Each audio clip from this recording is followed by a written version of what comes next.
My mom wanted to plant some things in this area where she had some extra space, and I recommended citrus trees.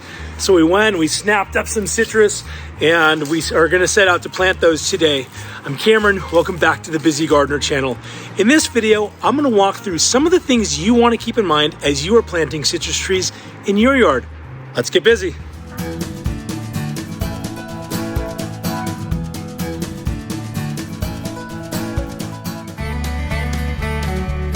Hey, so you don't miss anything else going on the Busy Gardener channel, now would be a great time for you to hit the subscribe button, hit the like button, and hit that join button below. If you're not already a Busy Gardener member, there might be some perks that appeal to you.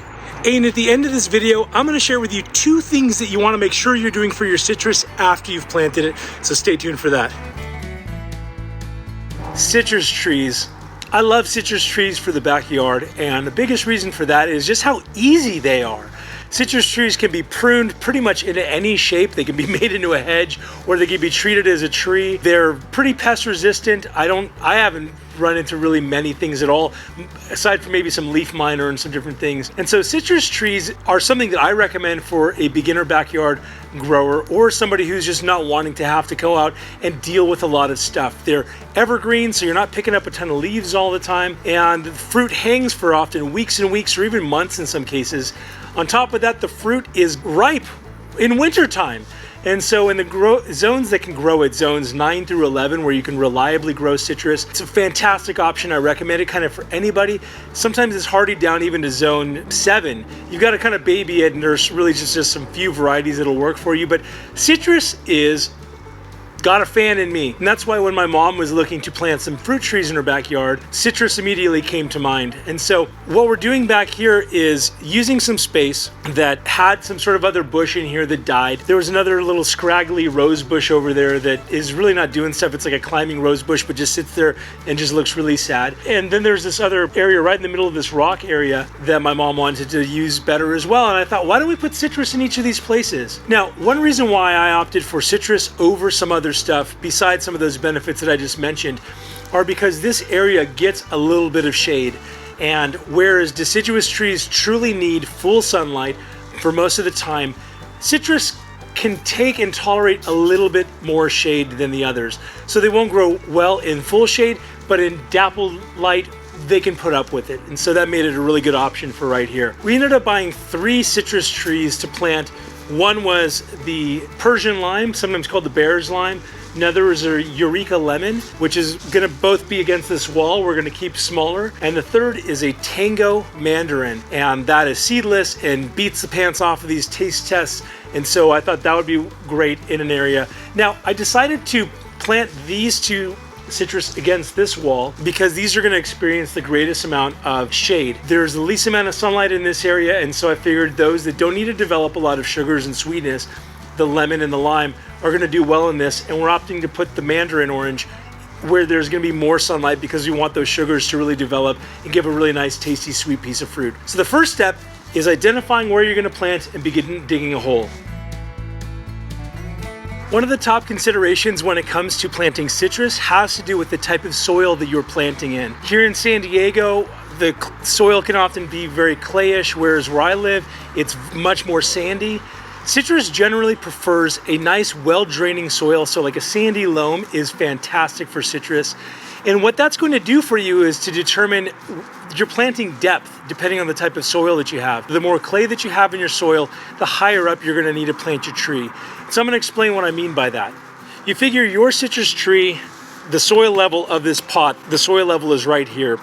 And in a very well-draining soil, I still like to plant my trees above grade because I never want those roots to be entirely waterlogged. So what I'll do is if the soil level in the pot is right here, in my soil, in the Inland Empire, which is very sandy, I'll maybe leave that much soil above grade and then I'll mound up soil around it, mulch it very well. Here in San Diego, I might go even a few inches, a couple inches lower than that and have this much of the plant sticking out of the soil. So as we begin digging, I'm gonna be shooting for a hole in the ground that is about the distance from here to the bottom of the pot to put in.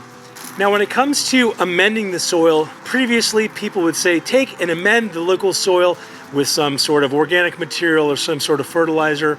That's been debunked. What you want your plant to do is to find and establish roots in the native and natural soil that it's going to be in, so that way it doesn't get to the end of the nutrients and want to stay there.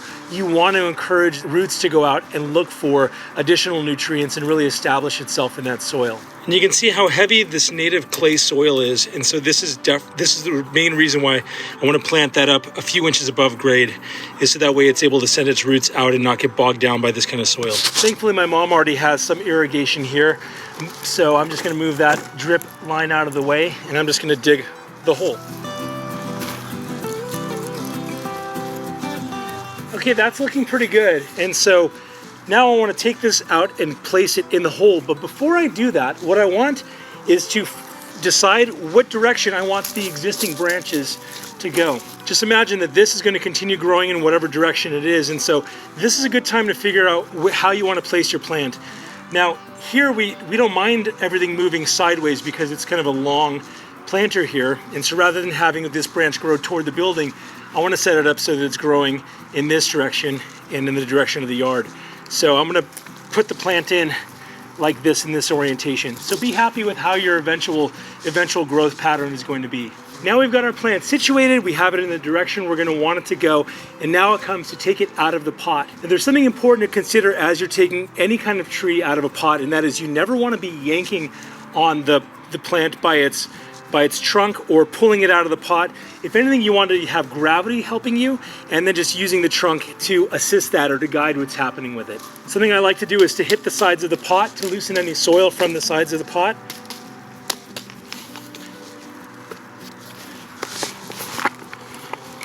And then just very gently, almost tipping the entire plant over.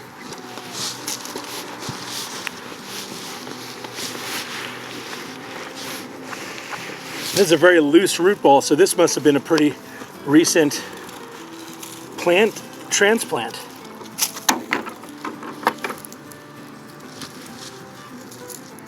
Okay, I have this plant generally in the direction that I want it to go, and I see that I have a lot of exposed roots. And so the way that we're going to combat that is by using the soil that I took out of this hole to mound up around it, so that way it is able to cover those roots and create an area and an ability for it to breathe. Now before I do that, I want to make sure I look over the top and just line up this tree. You get one shot of making sure that the trunk is going straight upright, and so I want to make sure that that is placed before I start mounding soil around it.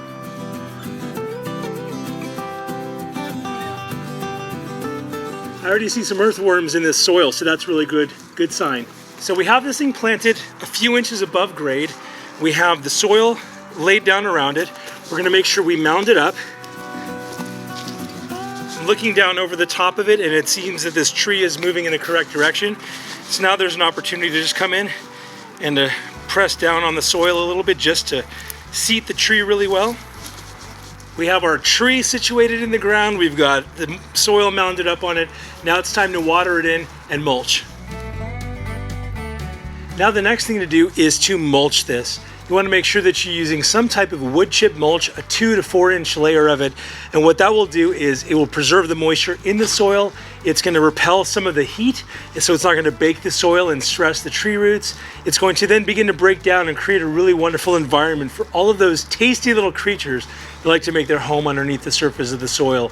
Those mycorrhizae, earthworms, all sorts of things that you want, beneficial bacteria, all growing underneath that, creating an ecosystem, supporting your tree. Okay, 1 down, 2 more to go.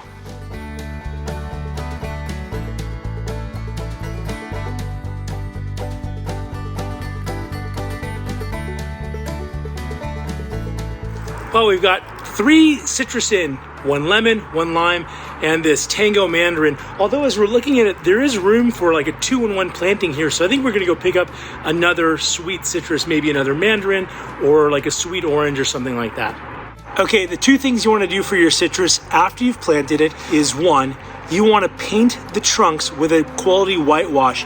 I use Ivy Organics. I'll link to that in the description below, give you a discount. And you want to make sure you do that because citrus, especially when they're young, they don't have a canopy that can protect their trunk and bark from sunburn and sun scald. So you want to make sure that you whitewash your tree. The second, and this is a painful one, is if your tree comes with fruit already growing on it. A lot of times like 15-gallon trees will have fruit already growing on it. You're gonna need to take all of that fruit off. And the reason for that is that your tree, in its first year, you want it to focus on putting out new growth, establishing its root system, and fruit represents overhead for the tree, and you want to make sure your tree isn't having to work too hard its first time in the ground. So you need to remove all of the fruit. If you leave 1 or 2 at the most, it's probably okay, but if you've got 5, remove most of them.